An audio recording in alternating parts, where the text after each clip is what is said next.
본격화하고 있는 총선 준비 속에 각 당의 인재 영입 경쟁도 치열해지고 있는데요. 내일 여야는 후속 영입 인사를 발표할 예정입니다. 네, 또 이재명 대표 피습 이후 잠시 숨고르기에 들어갔던 이낙연 전 대표. 신당 창당이 다시 속도를 내고 있습니다. 한 주간 정치권 소식 두 분과 함께 청해보겠습니다. 서성규 건국대 특임교수, 유용화 한국외대 초빙 교수 나오셨습니다. 안녕하십니까. 어서 오십시오. 네, 안녕하세요. 네. 안녕하세요. 자, 먼저 국민의힘 소식부터 좀 짚어보겠습니다. 한동훈 비대위원장 연일 외연 확장 행보에 나서고 있는데요. 어제는 민주당을 탈당한 이상민 의원을 만나 입당을 제안했죠. 관련 화면 함께 보겠습니다. 자유민주주의의 기본에 충실한 사람이라면 많이 모여서 같이 가는 게 필요하다고 생각합니다. 제가 그런 차원에서 우리 이상민 의원님께 저랑 같이 가달라고 다시 한번 간곡하게 부탁드렸습니다. 왼쪽이든 오른쪽이든 모두 정답을 찾겠다라는 말씀은 진짜 정치권에 주는 큰 울림이라고 생각합니다. 네, 이상민 의원 이틀에서 사흘 안에 이제 국민의힘과 상의해서 국민의힘 입당을 공식 발표할 거다 이런 입장을 오늘 밝혔는데요. 자, 두 분 모두에게 좀 의견 여쭤보고 싶어요. 이런 한동훈 위원장의 제안과 이상민 의원의 수용에 대해서 어떻게 보시는지요? 지금 한동훈 위원장이 기본에 충실한 사람이라 그러는데 우리 시청자분들이 이 포털 사이트에 들어가서 이상민 의원의 이력을 쭉 보시면은 기본에 전혀 충실하지 않은 사람이라는 걸 한눈에 알 수가 있습니다. 제가 좀 적어왔는데 이 사람이 2004년에 열린우리당으로 국회의원이 달고요. 그다음에 2008년도에는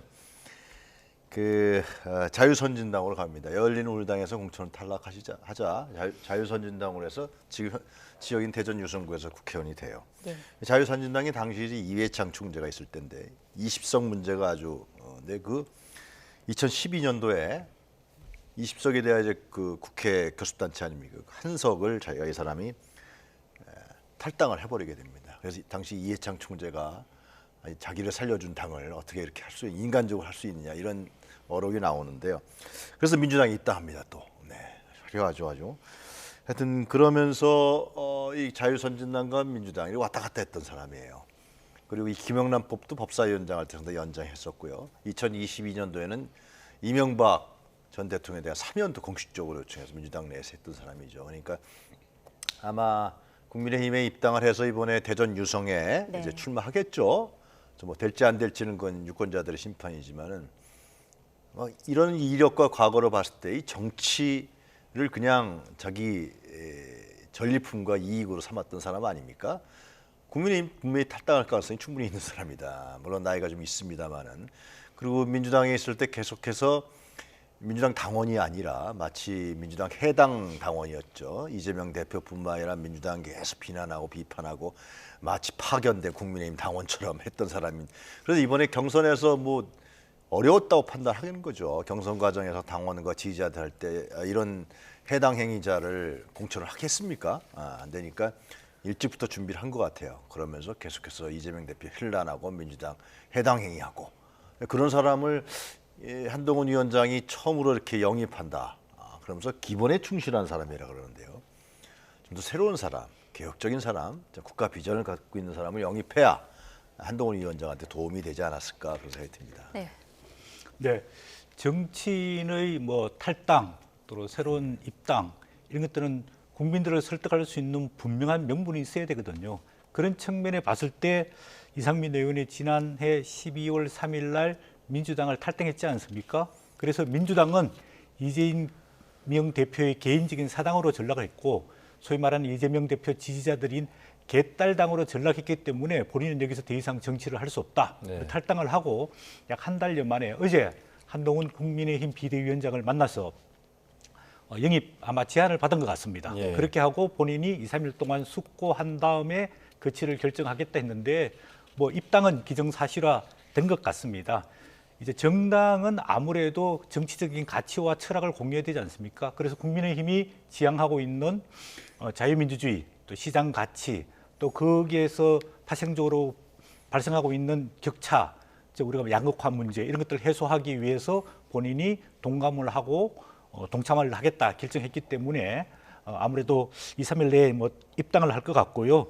이런 정치인의 결정에 대해서 과연 국민들이 어떻게 받아들일 것인가, 또 대전 유성어리 지역구인데 지역구 유권자들이 어떻게 받아들일 것인가, 어떻게 설득할 것인가 이게 과제가 되고요. 네. 또 한 가지는 지금 대전이 총 7석 국회의원 자리가 있는데 지금 전부 다 민주당 국회의원들입니다. 만약에 이상민 의원이 5선 의원인데 지역에서 좀 기반이 있고 그다음 탈당과 국민의힘 입당은 명분이 확실하다면은 대전에 약간의 파급력을 끼칠 수 있지 않을까 그런 뭐 기대 속에서 아마 입당을 권유하게 된 것 같습니다. 예.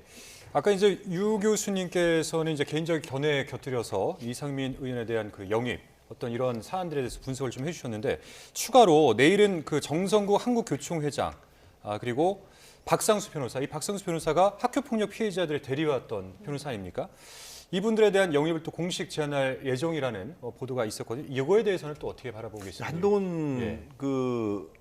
뭐니까 비대위원장, 또 네. 영입위원장까지 맡았는데 그렇죠. 예. 한동훈의 칼은 좀 있으면 나타날 겁니다. 그것은 이미 정치권에서 알려진 사실이지만은 지금 이제 특히 낙동강 하류 지역의 중진 의원들을 이제 솎아내고 거기에 이제 검사 출신들 이미 뭐 조금 전에 YTN에서 보도 나오던데 검사가 출판 기념회 하다가 예. 그러니까 벌써부터 검사들이 이제 PK 지역이라든가 TK 지역에 낙점받을 것이다. 아니면 이제 국민의힘이 유리한 지역에 낙점받을 것이다. 그러면서 이제 윤석열 사단이 국회에도 완전히 완성되는 그 임무가 한동훈의 임무죠. 예. 그래서 이제는 처음에는 좀 그 사람부터 내세우면 당내가 혼란스러워지니까 그 일들이 이제 가시화될 거고 이제 그 한동훈의 칼이 보이지 않겠냐. 조금 있으면 아마 국민의힘이 아마 난리가 날 거다. 저는 그런 생각이 듭니다. 예. 네. 이 한 위원장의 외연 확장 행보, 이제 궁극적으로 국민의힘의 큰 폭의 공천 물갈이 신호탄이 될 것이다. 이렇게 바라보는 관측들도 있거든요.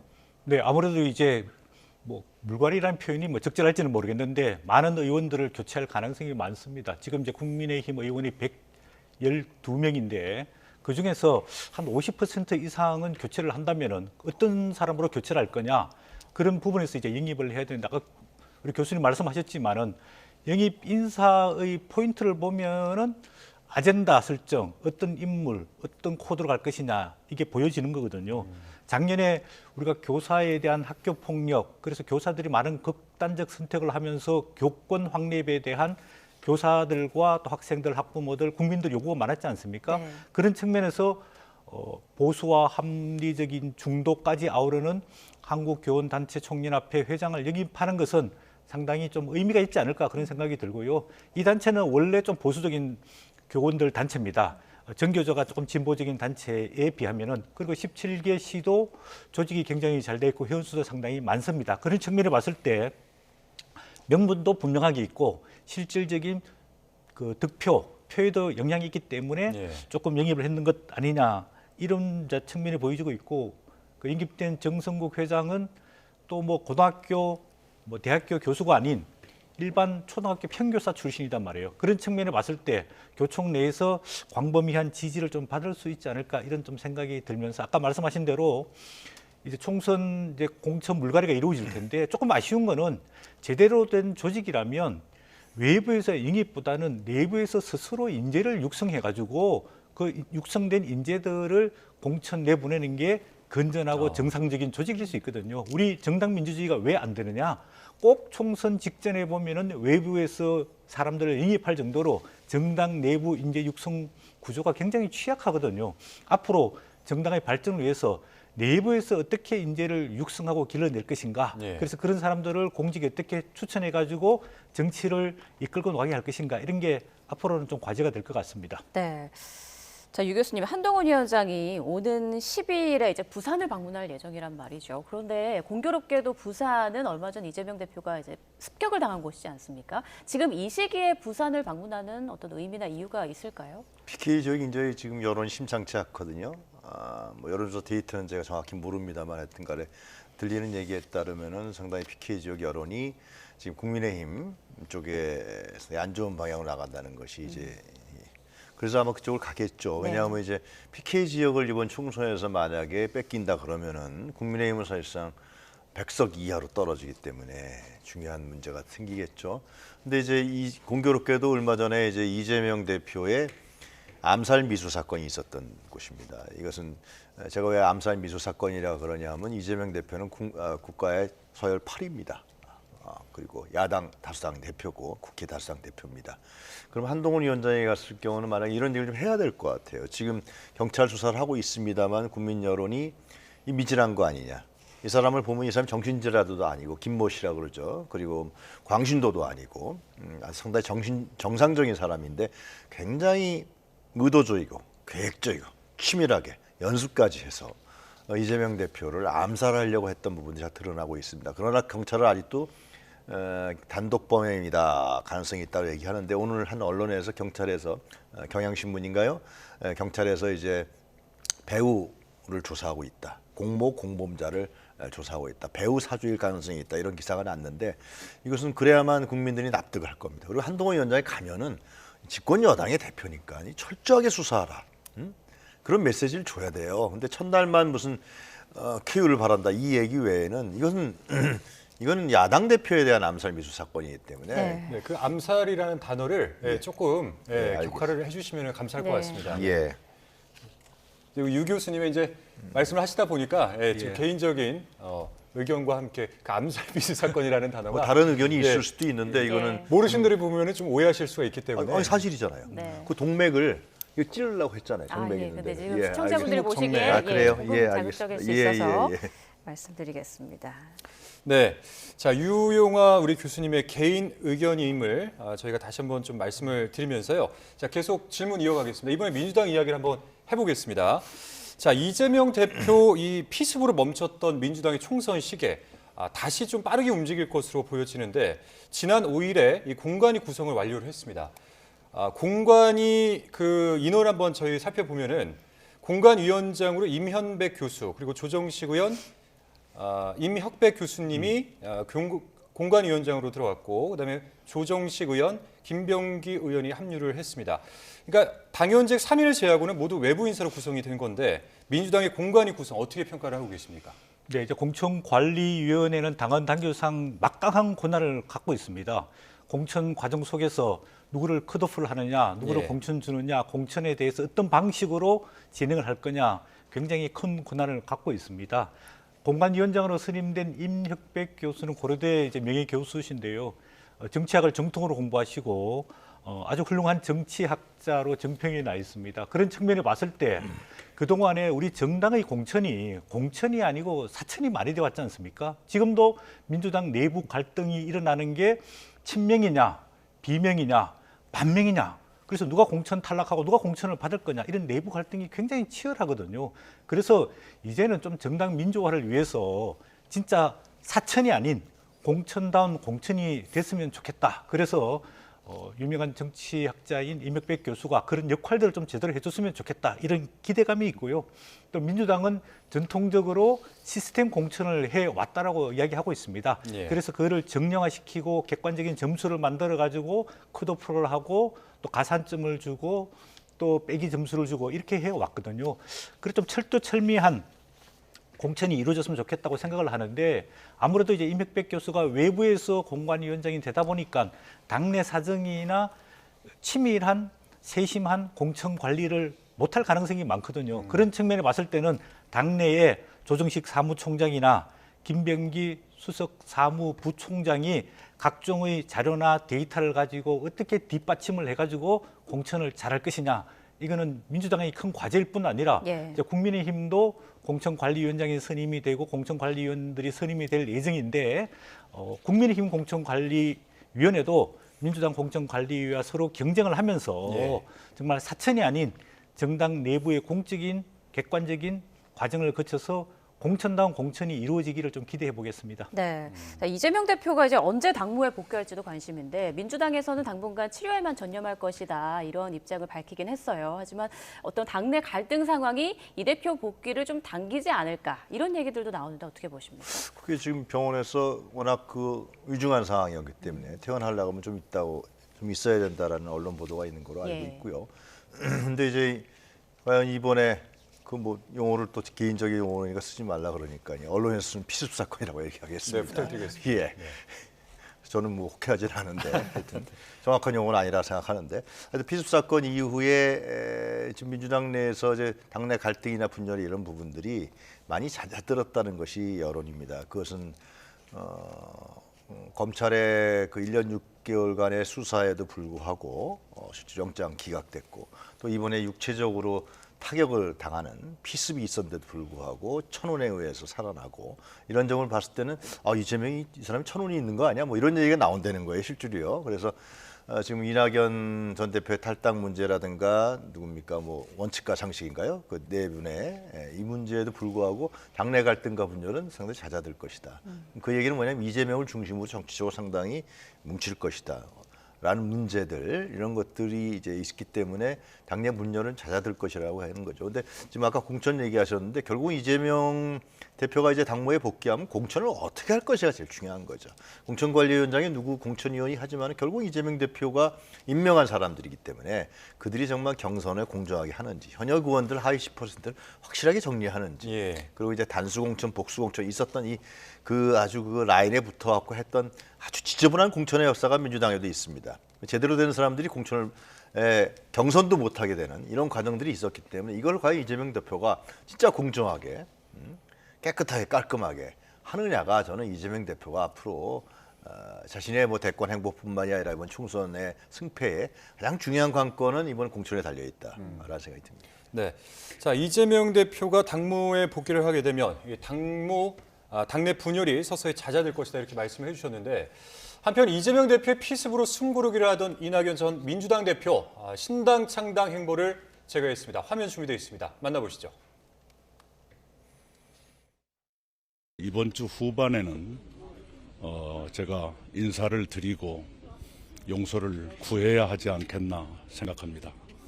문재인 대통령은 정치가 다시 희망을 만들어내지 않으면 안 된다고 말씀했습니다.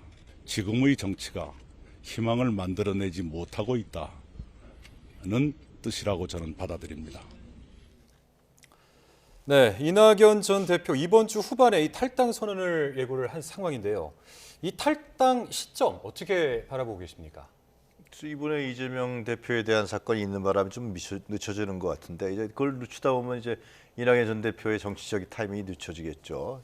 놓쳐버리겠죠. 근데 많은 얘기 나오는 겁니다만은 이낙연 전 대표가 왜 탈당을 하느냐. 그 DJ 기념식에서도 문재인 전 대통령도 얘기했지만 탈당할 명분이 너무 약한 거죠. 그리고 민주당 내에서도 탈당 문제에 대해서 대다수의 의원들이 지금 반대하고 있고 왜 그러냐 말리고 있고 그런데 탈당을 감행한다. 따라 나가겠다는 사람도 별로 없다. 나가서 그럼 기반은 무엇이냐. 호남에서도 그러면 이낙연 전 대표가 나올 경우 호남 사람들이 지지할 것이냐. 호남에 있는 분들은 지금 민주당이 제대로 된 야당으로서 윤석열 정권에 비판적이고 싸우는 정당을 요구하고 있는데 민주당을 나와서 뭘 할 것이냐. 이낙연의 개인적인 이유 아니냐. 근데 그 개인적인 이유가 여태까지 민주당에서 DJ 때부터 현역 의원 3번 했죠. 전남도지사 했죠. 국무총리 했죠. 당대표 했죠. 그 사람이 탈당의 명분이 너무 약하기 때문에 좀 나가봐야 다시 한번 좀 고민하시는 게 좋지 않겠나. 나가면은 결국 지금까지 살아왔던 이낙연의 정치적 삶이 부정당하는 거 아니겠습니까? 나가서 그럼 뭐 비례정당을 만들어서 자신이 국회의원 한다 그러는데 무슨 의미가 있겠습니까 도대체? 저는 글쎄요 아직 뭐 탈당하시겠다 그러니까 뭐 저 같은 사람이 말릴 수는 없습니다만은 굉장히 명분도 약하고 정치적 행로나 이런 부분에서도 상당히 불행한 결과가 나타날 수 있다 생각합니다. 네, 덧붙여서 말씀드리면 문재인 전 대통령이 어제 DJ 탄생 100주년 기념식에서 우리는 또다시 민주주의와 민생경제 평화의 가치 아래 단합하고 통합해야 한다. 이렇게 다시 한번 통합을 강조했습니다. 자, 모레 9일에는요. 양향자 의원 출판 기념회에 이낙연 전 대표 포함해서 이준석, 금태섭 등 제3지대 핵심 인물들이 모인다고 하더라고요. 이들이 모두 함께 손잡을 가능성도 생각해 볼 수 있을까요?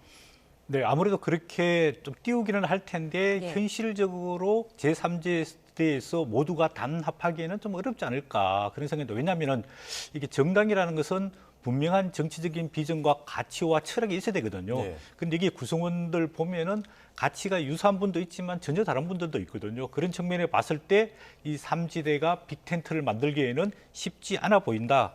그런 생각이 듭니다. 아까 말씀하신 대로 1월 9일 날 양향자 의원의 출판 기념회가 있는데 아무래도 그때가 이런 제3지대 연대의 중요한 계기, 분기점이 될 것 같습니다.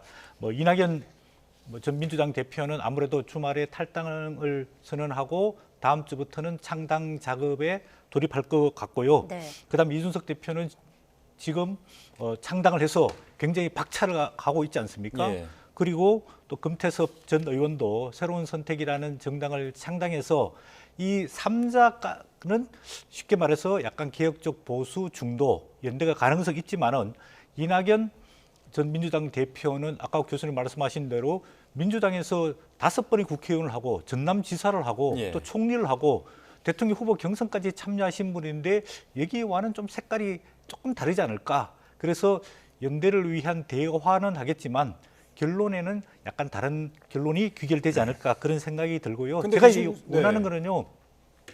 이렇게 선거를 앞두고 여러 정치인들, 정치 세력들이 정치 기술적으로 합종 연행하면서 정치 공학적으로 이렇게 합종 연행을 하는데 이 합종 연행하는 데 대한 분명한 명분이 있어야 되거든요.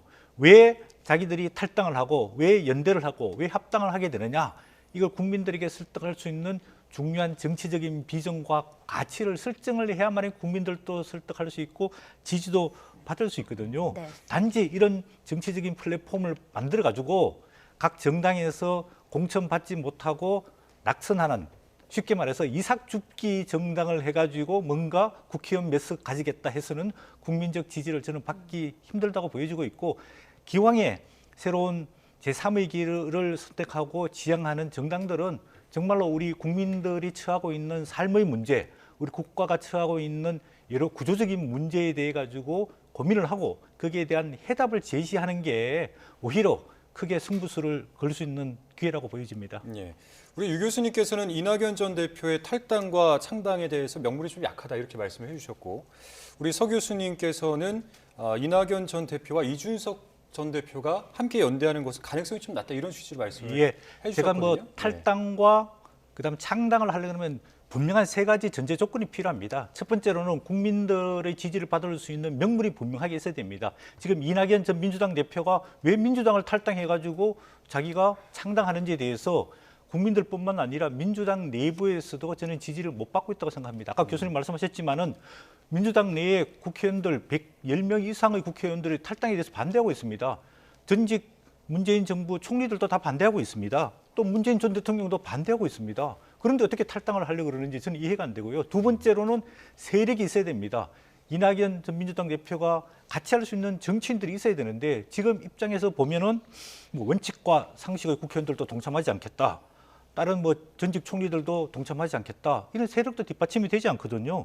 그다음에 세 번째로는 정당이 성공하려고 그러면은 강력한 구심점, 즉 차기 유력한 대선 후보가 있어야 됩니다. 네. 이낙연 전 민주당 대표를 차기 대통령 후보로 생각하는 국민들이 얼마나 있을까요? 그러나 상대적으로 봤을 때 이준석 전 국민의힘 그 신당은 이준석이라든지 금태섭이라든지 약간의 가능성 있는 잠재적인 대권 후보들이 있단 말이에요. 그렇기 때문에 조금은 성공할 가능성이 있는데 이낙연 민주당 전 대표는 그런 측면에서 탈당해서 창당하는 게 결국은 조금 어렵지 않을까 저는 그렇게 생각이 듭니다. 그러니까 그럼에도 이준석 전 대표가 이낙연 전 대표와의 연대 가능성에 대해서 느슨한 연대로 선거 치르는 게 가능하다 이렇게 또 밝히기도 했고 또 이준석 전 국민의힘 대표가 이 신당 창당 선언 후 첫 지역 일정으로 대구를 택했습니다. 그러면서 천하람, 허은하, 이기인 이 창당 공동준비위원장의 이 TK 출마 가능성을 열어놓은 상황인데 어떻게 보면 이제 TK라고 하는 곳이 국민의힘의 텃밭 아니겠습니까? 이곳에 이제 표를 가져가겠다 이런 포부를 밝힌 거예요. 여기에 대해서 좀 한번 어떻게 판단하고 계시는지. 예, 저는 뭐 이준석 전 국민의힘 대표가 정면 돌파할 거라고 생각이 듭니다. 이준석 전 대표의 고향이 또 대구고 또 천하람 지금 창당 공동준비위원장의 고향도 대구이기 때문에 이 여당의 핵심 지지 기반인 대구 경북에서 들어가서 직접 승부수를 띄워야지 본인들의 지지를 획득할 수 있고 차기 이제 정치 행보를 하는데 예. 유리하지 않을까 저는 그런 생각하는데 오늘 보니까 뭐 나흘 만에 당원들이 약 4만 명 4만 정도 명 정도. 모집됐다고 그러거든요. 네. 그 4만 명의 대부분이 제가 봤을 때는 수도권, 서울, 경기, 인천, 그다음에 대구, 경북, 또 일부는 부산, 경남. 우리가 정당을 창당하려 그러면 5개 지역에 각 1,000명 이상의 당원들이 모집돼야 되는데 아무래도 7개 지역에 1,000명 이상의 당원들이 모집됐기 때문에 뭐 정당 창당의 요건은 저게 갖췄을 거라고 보고 있고, 그러면 지역적으로는 수도권과 영남을 기반으로 하는데 아무래도 아직까지 세대반의 구분은 이루어지지 않지만은 제가 봤을 때는 2030 세대의 많은 지지자들이 이준석 신당으로 당원으로 지금 참여하는 것으로 보여지고 있고, 또 어제는 대구 가서 직접 길거리에서 대구에서 당원들을 모집했단 말이에요. 네. 그렇게 봤을 때 아무래도 이준석 전 당대표와 천하람 당협위원장 정도는 고향이 대구이기 때문에 대구에서 저는 정면 돌파할 가능성이 있다고 보여집니다. 승산도 있다. 지역구에서 성산이 있을지 없을지는 조금 더 지켜봐야 지켜봐야 되겠지만 되나요? 예. 만약에 비례대표제가 지금 연동형 비례대표제에서 뭐 병립형이라든지 아니면 권역별 비례대표라든지 비례대표제가 아무래도 변동이 있어서 권역별 연동형 비례대표제로 간다면은 지역에서 떨어져도 지역에서 득표 상위들은 국회의원이 당선될 수 있거든요. 예. 아마 제도적인 변화에 따라 가지고 될 수도 있고 안 될 수도 있는데 현재로 봤을 때는 대구에서 이준석 전 대표가 당선되기는 쉽지 않지만은 제도적인 변화에 따라 가지고 저는 뭐 지역에 출마해서 혹시 낙선하더라도 비례대표로도 뭐 당선될 가능성이 전혀 배제할 수는 없다, 그런 생각이 듭니다. 네, 부산 출마를 고심하고 있는 김무성 전 대표 이런 말했습니다. 이준석 신당의 성패는 국민의힘 공천에 달려 있다. 이거 어떤 의미로 좀 해석해 볼 수 있을까요? 그게 이제 결국은 김기현 대표가 그 대표직 물러날 때 뭐 나오는 얘기가 이준석 전 대표가 만났다, 그런 얘기가 있지 않습니까? 결국은. 그러니까 지금 김기현, 뭐 주호영, 그다음에 이제 출마 포기한 장제원은 아니더라 할지라도 이제 그 낙동강 하류 지역에 있는 많은 국민의힘의 중진 의원들이 실제로 인요한 위원장의 출마 포기를 전혀 받아들이지 않았잖아요. 그리고 이제 물갈이 공천한다 그러는데 그것을 공정한 경선이라든가 개혁적인 인물을 추천한 것이 아니라 그것을 예를 들면 내리받기로 해서 친윤 사단을 거기다가 공천으로 알받기를 한다 그러면 그 사람들이 가만히 있겠습니까? 그래서 공천에서 배제된다 그러면 이준석 신당에 올라탈 가능성이 있다. 뭐 그런 얘기죠. 김무성 전 의원 얘기는. 예. 그렇게 되면 이제 이준석 신당이 상당히 이제 부피가 커지겠죠. 그럼 이제 기호 3번을 갖고 나갈 수도 있는 그런 거죠. 그런데 그러나 결국은 저는 이준석 신당은 국민의힘 플러스 알파다라는 생각밖에 안 듭니다. 왜 그러냐 하면은 아직도 이준석이라는 인물이 윤석열 대통령에 대한 반윤을 얘기하고 있지 않습니다. 이번 총선은 어차피 윤석열 정권에 대한 심판론이기 때문에 야당이라 그러면은 그 윤석열 정권에 대한 심판을 어떻게 할 것이라는 문제인데 비판적으로만 얘기할 뿐이지 과정이라든가 그래서 그런 부분을 얘기하고 있지 않다는 점, 그것은 이제 특기할 만한 사실이고 총선 이후에 같이 합칠 수도 있는 것이고 총선 전에 뭐 다른 카드가 나올 수도 있는 것이고, 또 하나 중요한 사실은 이준석 전 대표가 이제 신당 창당한다, 탈당한다 그랬을 때 그 시점이 언제였냐면 한동훈 위원장이 비대위원장을 됐을 때입니다. 그러니까 그 여권 내 권력 내부의 헤게모니가 한동훈으로 간물에 따라서 자기가 이제는 뭐 그 아래서 비대위원장을 맡는다든가 뭐 선대위원장을 맡는 것이 이제 어려워졌다, 그런 판단 속에서 이제 나가서 하는 것이 아니라 생각이 들어요. 물론 이제 이낙연 전 대표의 당보다는 저는 파괴력이 있을 거라고 생각합니다. 결국 이낙연 전 대표가 연대한다, 뭐 하게 되면 이준석한테 이제 흡수되는 거밖에 안 될 거예요. 결국 정치적으로. 그럼에도 불구하고 이준석의 신당이라는 것이 뉴 파티인데 아까도 우리 성 교수님 말씀하셨지만 뉴 파티로서 그럼 현재 국면에서 뉴 파티 의미는 뭐냐? 그렇잖아요. 그걸 고민해 봐야 되는 거 아닙니까? 현재 정치가 상황이 이렇고 뭐 양당 체제다. 그러면 정치적으로 이렇게 부패하고 뭐 비전을 안 준다. 그럼 이준석은 뭘 내놓을 것이냐라는 문제에 대해서 아직 내놓은 게 없습니다. 자기가 젊은 층들, 뭐 이대남 과거에 혐오 정치했던 거 외에는 없기 때문에 그러한 걸 갖고 할 경우에는 물론 이낙연 전 대표보다는 전 영향력이 상당히 있을 거라 생각하는데 결국은 국민의힘 플러스 알파로 총선 전이나 총선 후에 귀결되지 않겠냐. 여권의 하나의 정당으로. 그래서 뭐 보수 언론에서 좀 상당히 좀 이렇게 뭐 이렇게 싫어하지 않는 그런 것도 있지 않느냐라는 생각도 들어요. 네. 알겠습니다. 자, 지금부터 이제 또 국회 소식도 한번 짚어보겠습니다.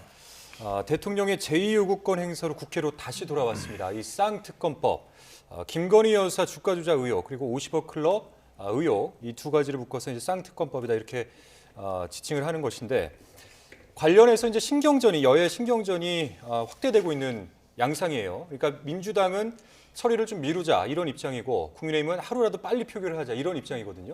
어떤 속내가 담겨 있는 겁니까? 네. 이제 국민의힘 입장에 봤을 때는 빨리 표결을 하게 되면은 지금 국민의힘 의석수가 112석이거든요. 국회에서 부결을 시킬 수가 있습니다. 그런데 이제 시간이 조금 지나서 한 2월 중순이나 말 되면은 국민의힘 공천 탈락자들이 생기게 되면은 이분들이 과연 이 국회로 다시 재송부된 특검법에 대해 가지고 찬성할지 반대할지 굉장히 불확실한 상황이거든요. 그래서 그런 불확실성을 없애겠다는 의미에 봤을 때는 빨리, 즉 1월 9일 날 본회의가 잡혀 있는데 본회의 때 의결을 하자 그런 입장인 반면에 지금은 국회에서 재의결을 하게 되면은 이게 통과가 안 될 가능성이 많기 때문에 네. 민주당 입장에 봤을 때는 좀 2월 한 중순이나 말까지 시간을 끌면서 조금 그때 가서 상황을 보고 의결하는 게 좋지 않을까 이런 정치적인 목적과 셈이 내재되어 있는데요. 이게 이제 12월 28일 날 국회를 통과하고 1월 5일 날 윤석열 대통령이 거부권을 행사했단 말이에요. 예. 그래서 이 의서를 붙여서 국회에 이제 송고하게 되면은 국회에서는 언제든지 의결할 수 있습니다. 그래서 제가 봤을 때는 이거를 정략적으로 여당이 유리하냐 야당이 유리하냐 그렇게 하지 말고 과거의 관례대로 국회에 송부돼 오면은 첫 번째 국회 본회의 즉 1월 9일 날 본회의에서 의결하는 게 당당하게 좀 필요하지 않을까 뭐 그런 생각이 들고요. 그다음에 민주당이 이 문제를 가지고 국회가 패스트 트랙을 통해 가지고 의결했던 거를 대통령이 거부권 행사할 수 있느냐 없느냐 이런 권한쟁의 심판을 이제 헌법재판소에 제기하겠다라고 지금 검토를 하고 있는 것 예. 같은데 이 내용을 쉽게 말하면은 국회가 법을 의결했는데 대통령의 부인과 대통령 가족과 관련된 즉 이해 충돌의 사안이 될 수 있는 문제에 대해서 대통령이 거부권 행사하는 게 옳으냐 그러냐 그런 권한이 있느냐 없느냐 이런 문제를 헌법재판소에서 판결을 해달라는 이야기거든요. 그런데 헌법 53조에 보면은 국회를 통과한 법률안에 이의가 있을 때는 대통령은 15일 이내 이의서를 붙여서 국회로 환보하고 그 제의를 요구할 수 있다.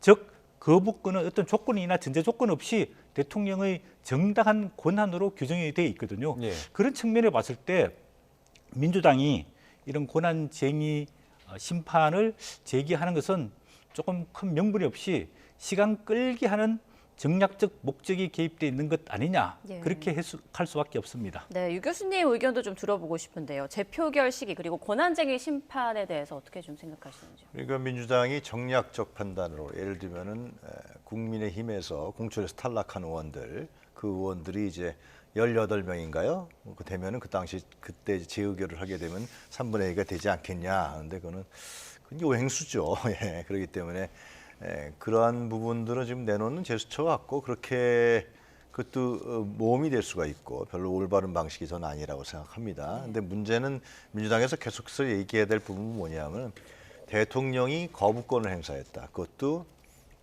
본인의 부인에 대해서 본인의 부정과 비리를 받고 있는 그리고 여태까지 검찰이 제대로 수사하지 않고 특히 국민의힘에서는 문재인 정부만 얘기하는데 문재인 정부 때는 이성윤 지검장이 서울중앙지검장이 자료라든가 이런 걸 다 모아놨던 거 아니에요? 그다음에 윤석열 그 당시에 검찰총장 시절이었고 윤석열 정권에서도 한동훈 장관에서도 이건 제대로 수사하지도 않고 조사하지도 않고 그렇다고 해서 뭐 불송치 결정을 내린 것도 아니고 그러면서 국회에 나와서 국회의원들이 왜 수사 안 하냐 그러면 수사 중이라 그러고 윤석열 정권에서 수사를 안 한 것이죠.